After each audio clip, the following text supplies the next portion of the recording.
The Catholic Church's journey is an epic story of faith, courage, and unwavering love. It begins in Jerusalem, where Jesus Christ walked among us. He taught, healed, and gave his life for humanity's salvation. After his resurrection, Jesus appeared to his disciples. He gave them a mission to spread his message. Empowered by the Holy Spirit, they began their journey. Pentecost, marked by the Holy Spirit's descent, is the Church's birthday. Two figures stand out as pillars of the early Church, Peter and Paul. Peter, originally a fisherman named Simon, was chosen by Jesus to lead his church. He became the rock upon which Christ built his church. His leadership and teachings guided the early Christians through the challenges of a nascent faith. Paul, originally a persecutor of Christians, underwent a profound conversion experience. He became a tireless apostle to the Gentiles, spreading the gospel far and wide. Paul's letters, preserved in the New Testament, provided crucial theological and practical guidance to early Christian communities. He articulated the universality of Christ's message, emphasizing that salvation was available to all, regardless of their background. Together, Peter and Paul laid the foundation for a church that would embrace the world. Their teachings and examples continue to inspire millions today. Their unwavering faith in the face of adversity serves as a testament to the transformative power of the gospel. Fueled by the Holy Spirit and the tireless efforts of early Christians, the message of Christ spread rapidly throughout the Roman Empire. Despite facing persecution and opposition, the early Christians shared their faith with courage and conviction. They lived out the gospel message in their daily lives, demonstrating love, compassion, and forgiveness. This resonated deeply with people from all walks of life. The message of hope and salvation offered by Christianity was particularly appealing in a world marked by uncertainty and injustice. People were drawn to the Christian message of love, forgiveness, and the promise of eternal life. The early church's emphasis on community and mutual support also provided a sense of belonging and purpose. As a result, Christianity spread like wildfire, taking root in cities and villages across the empire. By the end of the 3rd century, Christianity had become a significant force in the Roman world. The early church's journey was not without its trials. Christians faced persecution from both Roman authorities and segments of society. They were seen as a threat to the established order. Their refusal to worship the Roman gods was considered an act of treason. Persecutions varied in intensity throughout the empire. They ranged from local harassment to organized violence. Despite these dangers, the early Christians remained steadfast in their faith. They found strength in their communities and drew inspiration from the examples of martyrs who gave their lives for their beliefs. The catacombs of Rome, where Christians gathered in secret for worship and to bury their dead, stand as a testament to their resilience. The persecutions, while brutal, ultimately served to strengthen the church's resolve. They highlighted the depth of faith and the unwavering commitment of early Christians to their beliefs. As the church grew, so too did the need for clarity and unity in its teachings. In 325 AD, Emperor Constantine convened the Council of Nicaea. This landmark council addressed theological disputes that had arisen within the church. The most significant outcome of the Council of Nicaea was the Nicene Creed. This creed, still recited by Christians today, affirmed the divinity of Jesus Christ and his equality with God the Father. The Nicene Creed provided a unifying statement of belief for Christians across the empire. It helped to combat heresies and solidify the church's understanding of Jesus' true nature. The Council of Nicaea stands as a testament to the church's commitment to preserving the integrity of its teachings. It demonstrates the importance of dialogue and reasoned debate in addressing theological questions. This council played a crucial role in shaping the future of the church. It helped to define Christian orthodoxy for centuries to come. During these formative centuries, a group of brilliant and devout thinkers emerged as leaders and defenders of the faith.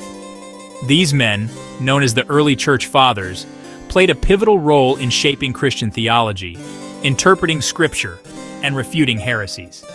Figures like Ignatius of Antioch, Polycarp of Smyrna, Justin Martyr, Irenaeus of Lyon, Clement of Alexandria, and Origen left an indelible mark on the church. These early church fathers were not only theologians but also pastors, apologists, and philosophers. They wrote extensively, defending the faith against critics, explaining Christian beliefs, and providing guidance for Christian living. Their works, steeped in scripture and infused with profound insights, continue to inspire and challenge believers today.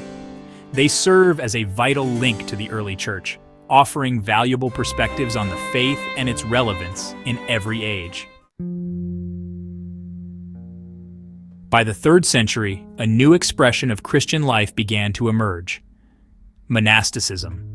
Men and women seeking a deeper spiritual life retreated to the deserts of Egypt and other remote areas. They devoted themselves to prayer, solitude, and asceticism. These early monks and nuns, though living apart from the world, had a profound impact on the church.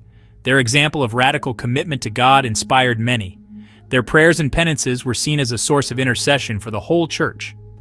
Figures like St. Anthony of Egypt and St. Pachomius helped to establish monasticism as a distinct and influential way of life within Christianity. Monastic communities became centers of spiritual learning, providing a model of Christian community and service. They played a vital role in preserving knowledge and transmitting the faith across generations. The enduring legacy of the catacombs, symbols of faith and resilience. The catacombs of Rome, a vast network of underground tunnels and burial chambers, stand as a powerful reminder of the challenges and triumphs of the early church. These subterranean labyrinths served as places of refuge, worship, and burial for Christians during times of persecution. The walls of the catacombs are adorned with frescoes, inscriptions, and symbols that offer a glimpse into the faith and life of the early Christians.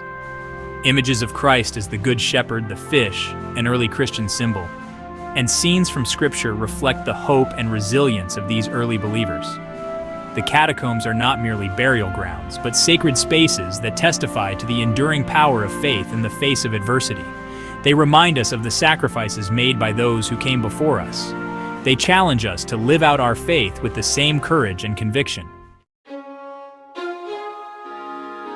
From persecution to acceptance, Christianity's remarkable transformation. The 3rd century marked a turning point in the story of the early church. The Edict of Milan in 313 AD, issued by Emperor Constantine, granted Christianity legal status within the Roman Empire. This edict effectively ended the era of official persecution. Christianity, once a marginalized and persecuted faith, was now recognized by the empire. This transformation had a profound impact on the church's growth and development. With the freedom to worship openly, churches were built, and Christianity spread rapidly. The once persecuted faith became the official religion of the Roman Empire by the end of the 4th century. This remarkable transformation is a testament to the power of the gospel message and the unwavering faith of the early Christians. It highlights the church's resilience and its ability to adapt and thrive in changing circumstances. Echoes of the early church lessons for today's faithful. The story of the early church is not just ancient history. It holds profound lessons for Christians today. The courage, faith, and unwavering commitment of those early believers serve as an inspiration for us in an increasingly secular world. Their example challenges us to examine our own faith and how we live it out in our daily lives. The early church's emphasis on community, service, and sharing the gospel message remains as relevant as ever. In a world often fragmented and divided, we can learn much from the early Christians' commitment to unity and love. Their story reminds us that faith is not merely a private matter, but a call to transform the world around us. Conclusion: a legacy of faith, hope, and love. The first 3 centuries of the Catholic Church were a time of remarkable growth, profound challenges, and enduring legacy. From its humble beginnings in Jerusalem, the Church spread throughout the Roman Empire, transforming hearts and minds. The early Christians faced persecution with courage, debated theological truths with passion, and lived out their faith with radical commitment. Their story is our story. It is a story of faith, hope, and love that continues to inspire and challenge us today. As we navigate the complexities of our own time, let us draw strength and guidance from the example of the early Church. Let us strive to live out our faith with the same courage, conviction, and love that marked the lives of those who came before us. The journey of the church is far from over. It continues to unfold in our own time. May we, like those early Christians, be faithful witnesses to the gospel, sharing its message of hope and salvation with the world. Thanks for watching, and please subscribe to Catholic News World's channel. God bless.